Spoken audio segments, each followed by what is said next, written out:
You're listening to The Voice of Russia in London with me, Juliet Spare.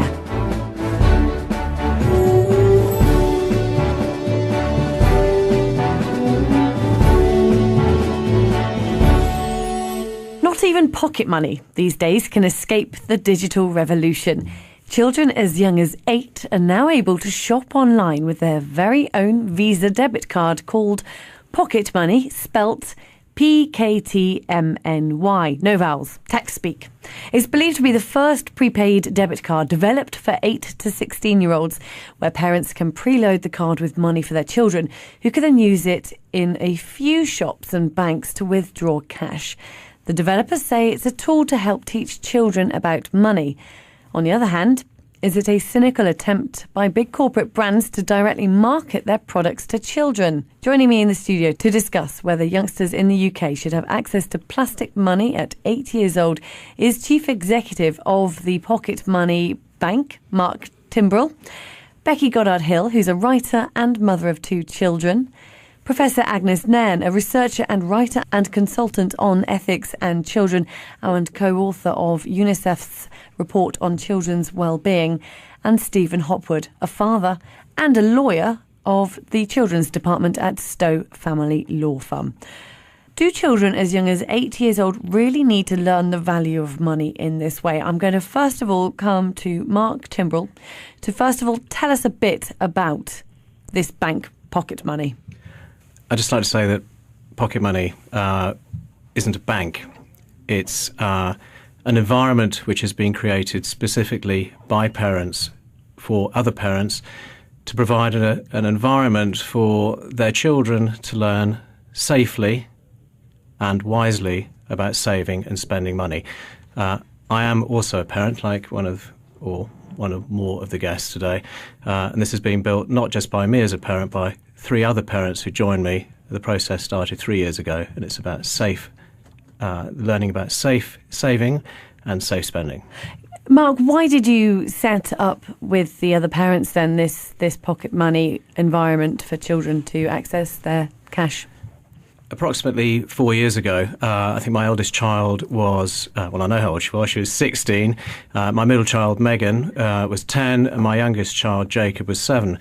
When I looked around at the environment that they could learn about money or save their money in an interesting and engaging way, or in fact how they could spend their money safely, there seemed to me a paucity of opportunity. The products available from banks or building societies, or even for that matter, that which was available in the classroom, seemed to be unable to fill the gap that I perceived in enabling my children to learn the value of money, how to save it, and most importantly, spend it safely. Can you just then explain what it is? For someone who has no idea about pocket money, and even the fact that it's spelt PKTMNY, just the basics. Okay. It's quite hard to describe a visual product on radio, as you know, but if I can just sort of isolate the component parts. Our first objective, and a really very, very single-minded objective, was to create a graphic saving system which children could relate to much more easily than they could with lines of type and traditional savings mechanisms. Yes, it's an online environment, but I think we as parents recognise also that the online and digital world is incredibly important from children from a very young age these days. The second component is many of the parents like us we spoke to have tried various mechanisms to teach children that money can be earned, not just given. And lots of various mechanisms have been employed, and as parents we're probably familiar with some of them. Counting up marbles, looking at setting up Excel spreadsheets, providing stars or tokens, and so on and so forth. The centrepiece of our pocket money environment is an easy-to-use task-based system where parents can assign tasks in conjunction with their children and set values against them should they wish to, or for that matter, simply pay pocket money on a regular basis as they so choose. The third part is, of course, the pocket money card. Now, this isn't a debit card, and it most certainly isn't a credit card. It is a card which is fully controllable by parents to ensure that any child, and obviously the card is given to a child at the parent's discretion, is to ensure that any child who has the card is operating within a framework set by the parents. So to characterise that, For example, with my youngest child, Jacob, who's 11, I can set a limit at any time for a single transaction amount. So if he wants to go and buy something online, I can set a transaction limit at 10, or I can even set, for example, a total weekly expenditure. So those are the main component parts of what we do. But most important, it's all about pictures, pie charts, graphics. It's very unlike anything which is available today from anywhere else. So it does sound, where it's not a bank, it does sound that it's the bank of mum and dad, almost controlled by parents for their children, with tasks set against money given to children. But putting money on plastic for children and sort of allowing them to use it online in this digital fashion, are we losing a sense of pocket money, or are we sort of giving children too much of an opportunity to become brand aware? What would you think, Becky? You're a mother of two and a blogger. I think children are brand aware, and I think they're too brand aware, to be honest. And I think whilst this scheme sounds excellent, and it is the way we use money, so we're giving children a sense of what actually happens later on, rather than you use pennies and 5 pennies now and later on we'll give you some plastic and you'll go crazy with it. I think whilst that's a good scheme, I think there's too much focus on money in children's lives, and I think a return to children being children is really important. And whilst they do have savings, and whilst they do spend the pocket money, and my children do, they get the Beano each week and a few sweets, but then they stop thinking about it. And the money they're given for savings is put in a bank by me, and they don't actually think about it again. And maybe later on in the year, at some point, they might say, "Oh, I want this big thing." I'll say, "Well, maybe we'll take some out of your savings," but generally it's not on their mind all the time. That would be my main concern with this, that it would become something they're a bit fixated by, wanting to earn a bit more or save a bit more, or can I go online and spend this? And actually I think we need to move away a bit from consumerism, because I think it's a bit all-consuming for our kids and they need to return to play. That's just a personal view. However, as a blogger about money, I'm fully aware there's many, many adults and parents out there who struggle desperately with not having much education around money. And I do think it's really important children do get that education. And this does seem a good scheme. I'm in two minds, really. What mind are you in at the moment, Professor Nairn? You're a researcher and writer and consultant on the ethics on children. You could talk a bit perhaps about your report on children's wellbeing and the kind of brand awareness there. Would this make matters worse? The report you're referring to is what we did where we looked at children in Spain, Sweden and the UK, and we were looking at what makes children unhappy, because a UNICEF report a few years before had put UK children at the bottom of the heap, and we thought it was perhaps something to do with materialism and also inequality. Income inequality. And we did find that children in the UK were under a huge amount of commercial pressure, as you've just been, exactly as you've been saying. And more than that, parents are also under a lot of commercial pressure to buy things, which wasn't the case in Sweden. I mean, Sweden banned advertising to children quite a long time ago. And in Spain, there's only been commercial television since the 80s, so parents aren't quite as fixated maybe on commercial things. I'm in two minds about the card as well. I think children do need to learn to manage their money. I think it's incredibly important, and I think any kind of vehicle that allows them to see that money doesn't grow on trees and that it runs out and so forth is crucial. I'm just a bit concerned that you have to pay for this. Shouldn't this be something that banks offer? I mean, it's like 50p to withdraw money from the bank. It costs parents £1 to put this into action. I mean, I'm kind of I find that a little bit strange. Why didn't you lobby the banks to offer the pie charts and so on? So that's one of, you're going to answer in a minute. That's one of my reservations. Also, I mean, I do wonder, do you actually need software and cards to do this? Can't you kind of do a star chart and give your kids the actual physical money? Well, I think before you respond, I must bring in now Stephen Hopwood, who's head of Children's Department at Stowe Family Law. And perhaps, Stephen, you want to answer as a father first, then lawyer? Yes. Well, actually, I think I'll do it the other way around, because as a lawyer, we're told in this country that as far as the Children Act is concerned, children are children until they're 18. Which, as a father, doesn't seem to be particularly true, I have to say. My eldest daughter is 12 going on I'm not sure what she's going on, but certainly going on 13 in terms of her years. They're very, very brand aware, and I do think this credit card will be something that it's not a credit card. I'm sorry, you've explained that much better than I could. I think it's something that could help her. Yeah, I think this is a good way of showing her that this is how much money you have got, and she can actually physically see it. Whereas if she's got it sort of in reality, she tends to lose it. I think another important thing is concentrate on how does the money get into the account in the first place, because my daughter, we've encouraged her to do certain jobs which we pay her for so she can go out with her friends, and that's what we really focus on, how the money gets to her, or rather why the money gets to her. Well, this brings us nicely back, actually, because I know Agnes Nairn was about to ask, really, why you didn't lobby the banks and what's wrong with a good old-fashioned star chart with some pocket money at the end of the day. Why, then, do you charge parents for using the service? Two important things. And also, could I just pop back to a point Agnes made before about Scandinavia? It's interesting to see that I think something like 97% of all transactions in Scandinavia are card-based.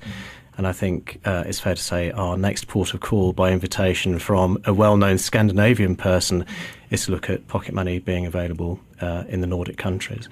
In answer to Stephen's point, and Agnes's point rather, about costs, we are simply parents. We created this because we'd experimented with star charts, we've experimented with Excel spreadsheets. But to Stephen's point, it was really, really important, as we know, as children get to a certain age, probably going to secondary school, that it's really important for them to learn the value of money. And the only way they're going to do that is by learning that money is earned. And when they've earned it and they've saved it, it disappears if they spend it. And that's exactly what our system shows in real time. Now, why didn't the banks sponsor this? I think it would be a very unusual position for the banks to sponsor anything somewhat controversially, other than perhaps sporting events or other activities which are very good for their brand profile or very good for entertaining their customer base. So, that's not quite what I meant, but for the only costs we have, for example, the ATM cost, which we're working hard to reduce, is a banking cost we have to pay. It's a lot lower than any other equivalent system. It is the absolute rock bottom cost that we can charge.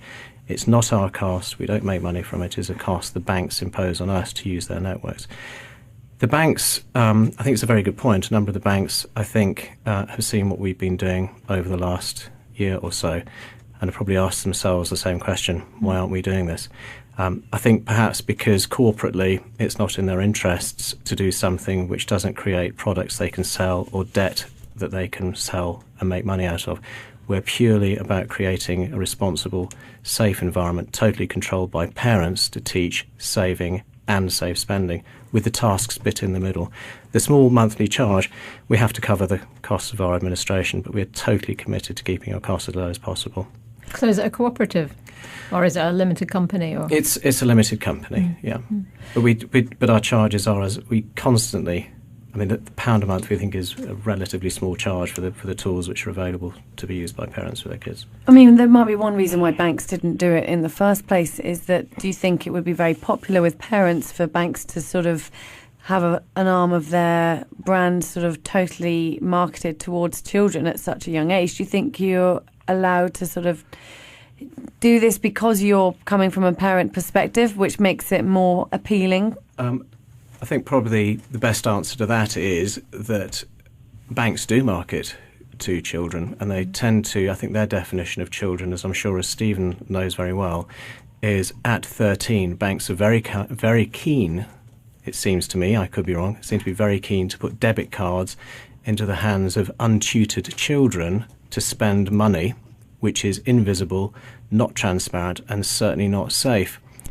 It's going on all the time. So 62% of all children over the age of 13 up to the age of 16, I think, have debit cards, totally uncontrollable. Our card is totally controllable at all times. I was going to say, when you say it's not controllable, you can't go overdrawn or anything on a debit card, can you, on a kid's debit card?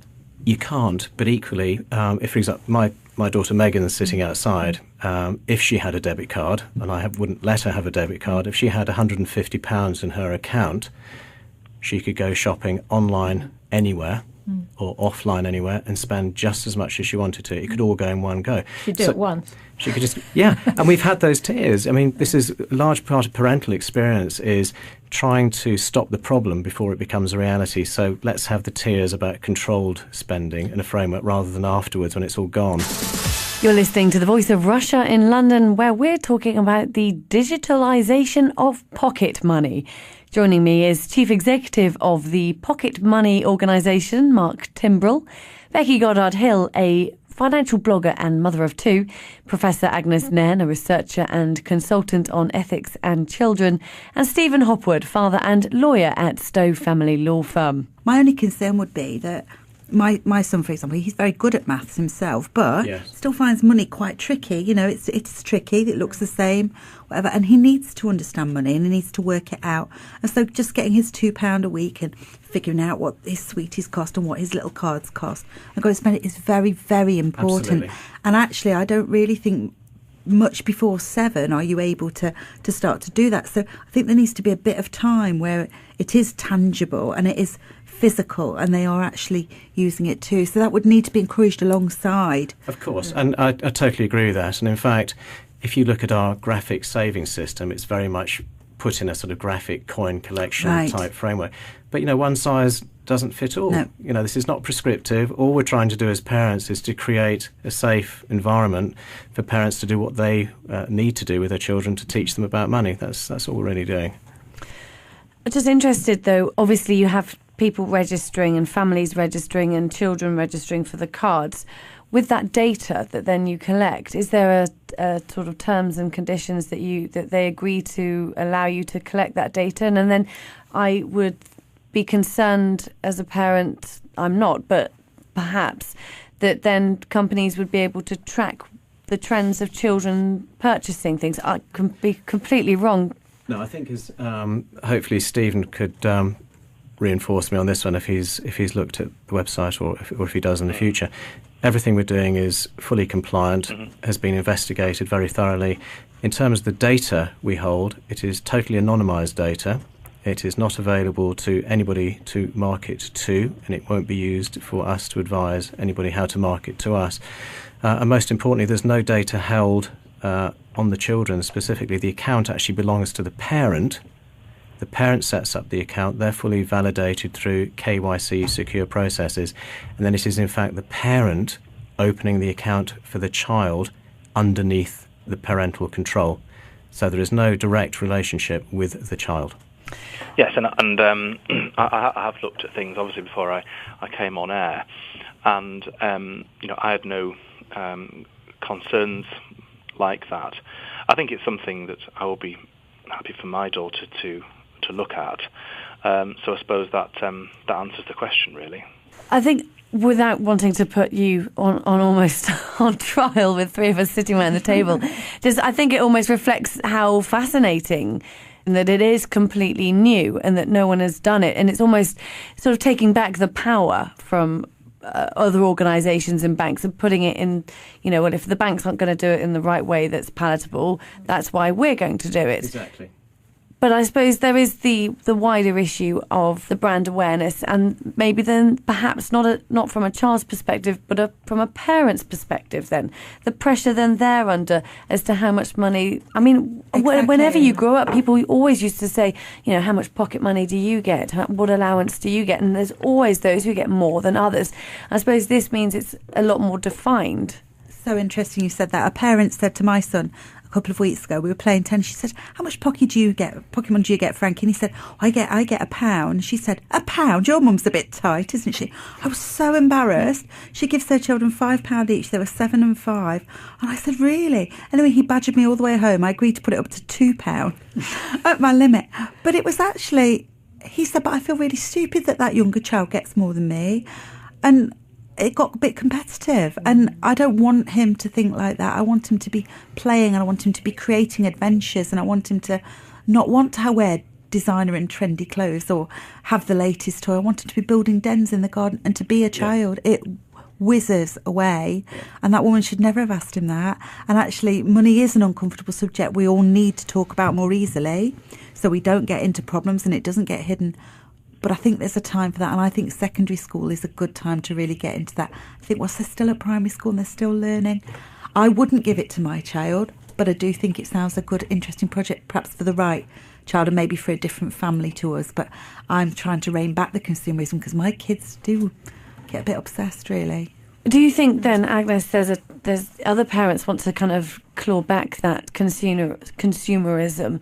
Massively. I mean, every survey that's done, I mean, the Chartered Institute of Marketing did a survey not very long ago, and 90% of parents think that, more needs to be done to stop commercialisation of childhood. 90% of parents last week said they thought Christmas was just a big commercial bonanza. Yes, parents are incredibly bothered, annoyed, irritated by the commercialisation of their children's childhood. And I mean, I agree that if you make pocket money this sort of big, exciting online going everywhere thing, that's it maybe makes pocket money and money more important than it needs to be. By the same token, there's been a trend towards kids not having pocket money. More and more kids just get ad hoc handouts, and I mean that's partly related to a higher divorce rate, where you've got two parents living in different households, and it's much more difficult to create a kind of a stable pocket money environment. And I think anything that makes parents and children stop and think about regular income and where money comes from and how to spend it, I think's a good thing. And I mean, I'd hate to think you were, making ruthless profits out of this, because I think that would be terribly wrong. But I think the idea's got. It's got a lot of merit. It's something that's worth debating and discussing. And I certainly think it's worth, to a certain extent, is this just not pocket money catching up with the digital revolution to some extent? Yes. We could all harp back onto the pocket money we loved, and with the star charts, and you'd get that for tidying in the room, or cajole your mum into giving you more each month or whatever. And it's always everyone trying to kind of preserve something that's not yet digitalised. And this, to a certain extent, seems that this is, well, you've done it, and so this is what's happened, and everyone else will catch up. Well, I hope so. And we're all talking as parents. I am one too.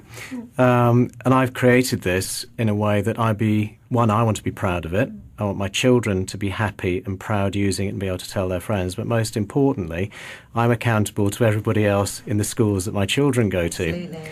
So please don't think that I'm on trial here today. I've been on for the last 3 years with many parents continuously, so I'm used to it. But what we've tried to create is, going back to Stephen's point, my family particularly, the founders' families and other parents, really want their children to be able to see, to Stephen's point and Agnes's point, that if a child spends some money, it's no longer there. Absolutely. Money doesn't literally grow on trees. And the handout thing has become incredibly prevalent over the last 10 years. Children see things, and I'm hugely anti-child consumerism and direct marketing to children. I think it's completely wrong. And if you were to step outside and ask my daughter, she'd confirm the point, because my children now are able to say, Dad, you really don't need to buy that. Look how much it costs. And that's what they've learned in the last 3 years. They've understood relative value, and that money has to be earned, and the best way to learn about it is to learn by doing in real time. So whilst the star charts and the milk bottle tops and whatever gadgets you use, they're not really in the real world. So when a child gets access to real money, they don't really have this sort of real life skills that perhaps they should.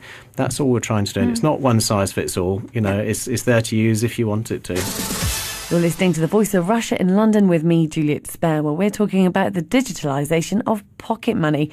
Joining me in the studio to discuss whether youngsters in the UK should have access to plastic money as young as 8 years old is the Chief Executive of Pocket Money, PKTMNY, no vowels, Mark Timbrell, Becky Goddard-Hill, a writer and mother of 2 children, Professor Agnes Nairn, a researcher and consultant on ethics and children, and Stephen Hopwood, a lawyer at Stowe Family Law Firm and a father. I suppose we then can return to the wider issue of child spending and cash and consumerism and the brands. And is there no way then, though, that companies that accept your particular card and cash points that accept the withdrawal of cash on this particular card, that they will not be able to take some sort of data and predict purchases and spending trends on children? Absolutely not. Not a chance. That's very, very reassuring. In the same way that, for example, an organisation like Visa doesn't really know what people are buying and when. It's all anonymous data. So there is, my children are the customers, hopefully, well, they are actually customers of Pocket Money, and my friends' children will be Pocket Money customers, I hope. And there's no way that I would want any of my children's data available to anybody to send them random messages. In fact, just allowing a child to have a smartphone or a Facebook account, Absolutely. or to go on Twitter or to do any of the other things is outside of parental control. Everything we do is under parental control, and it's highly secured.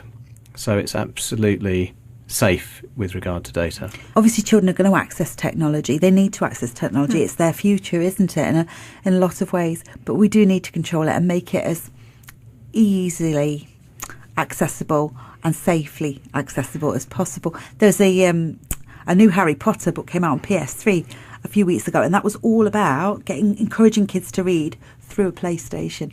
I was very sceptical to start with, but it's the same thing really. It's understanding technology is their way forward and trying to get good basic maths and reading skills in through that technology. Stephen, just to come to you, we are sort of nearing the end of our discussion. I wondered, will companies have who sort of target children online in terms of the online shops, will they have to become safer in the future? Are there any more regulations that need to be taken on board by companies? Not in terms of direct regulations, no. I mean, it's something that government is traditionally wary of interfering with. But I do think it comes down to, as what a lot of people have said, it comes down to parental controls. I mean, look at the 8-year-old who's allowed access to Facebook. As far as I can recall, you can't access Facebook unless an adult sets that account up for you. So there has to be. So I think my message would be that it has to come down to parental control, all of these things, and monitor what your child is doing in that in that environment, and don't be afraid or embarrassed to do so. I think it's an interesting idea. I think it's a really good idea in terms of trying to get children to manage their money. What I would hope would be that you wouldn't end up taking advertising on your website and it will turn into a massive commercial machine. I think that would be very sad. I think the only point I'd like to echo is Stephen's point, which is it is all under parental control. The child doesn't open an account directly. There's no direct communication. Everything is under parental control to create a safe and secure environment to learn about money. I'd like to thank all my guests, the Chief Executive of Pocket Money, Mark Timbrell, Becky Goddard, a financial blogger and mother of 2, Professor Agnes Nairn, the researcher and writer and consultant on ethics and children, and Stephen Hopwood, lawyer and father at the Stowe Family Law Firm. A very young age these days. The second component is many of the parents like us we spoke to have tried various mechanisms to teach children that money can be earned, not just given. And lots of various mechanisms have been employed, and as parents we're probably familiar with some of them. Counting up marbles, looking at setting up Excel spreadsheets, providing stars or tokens, and so on and so forth. The centrepiece of our Pocket Money environment is an easy-to-use task-based system where parents can assign tasks in conjunction with their children and set values against them should they wish to, or for that matter, simply pay Pocket Money on a regular basis as they so choose. The third part is, of course, the Pocket Money card. Now, this isn't a debit card, and it most certainly isn't a credit card. It is a card which is fully controllable by parents to ensure that the products available from banks or building societies, or even for that matter, that which was available in the classroom seemed to be unable to fill the gap that I perceived in enabling my children to learn the value of money, how to save it, and most importantly, spend it safely. Can you just then explain what it is? For someone who has no idea about pocket money and even the fact that it's spelt PKTMNY, just the basics. Okay. It's quite hard to describe a visual product on radio, as you know, but if I can just sort of isolate the component parts. Our first objective, and a really very, very single-minded objective, was to create a graphic savings system which children could relate to much more easily than they could with lines of type and traditional savings mechanisms. Yes, it's an online environment, but I think we as parents recognise also that the online and digital world is incredibly important from children. Joining me in the studio to discuss whether youngsters in the UK should have access to plastic money at 8 years old is Chief Executive of the Pocket Money Bank, Mark Timbrell, Becky Goddard-Hill, who's a writer and mother of 2 children, Professor Agnes Nairn, a researcher and writer and consultant on ethics and children, and co-author of UNICEF's report on children's well-being, and Stephen Hopwood, a father and a lawyer of the Children's Department at Stowe Family Law Firm.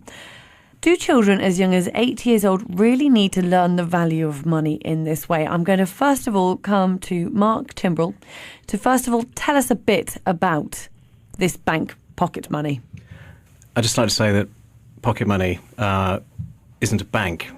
It's an environment which has been created specifically by parents for other parents to provide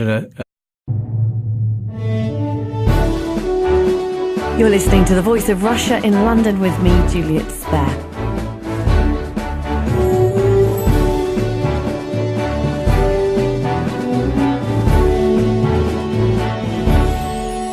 Not even pocket money these days can escape the digital revolution.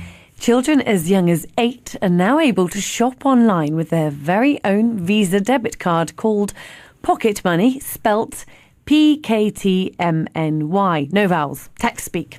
It's believed to be the first prepaid debit card developed for 8 to 16-year-olds, where parents can preload the card with money for their children, who can then use it in a few shops and banks to withdraw cash.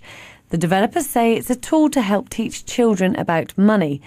On the other hand, is it a cynical attempt by big corporate brands to directly market their products to children? an environment for their children to learn safely and wisely about saving and spending money. I am also a parent, like one of more of the guests today, and this has been built not just by me as a parent, by 3 other parents who joined me. The process started 3 years ago, and it's about learning about safe saving and safe spending. Mark, why did you set up with the other parents then this pocket money environment for children to access their cash? Approximately 4 years ago, I think my eldest child was, I know how old she was 16. My middle child, Megan, was 10, and my youngest child, Jacob, was 7. When I looked around at the environment that they could learn about money or save their money in an interesting and engaging way, or in fact how they could spend their money safely, there seemed to me a paucity of opportunity.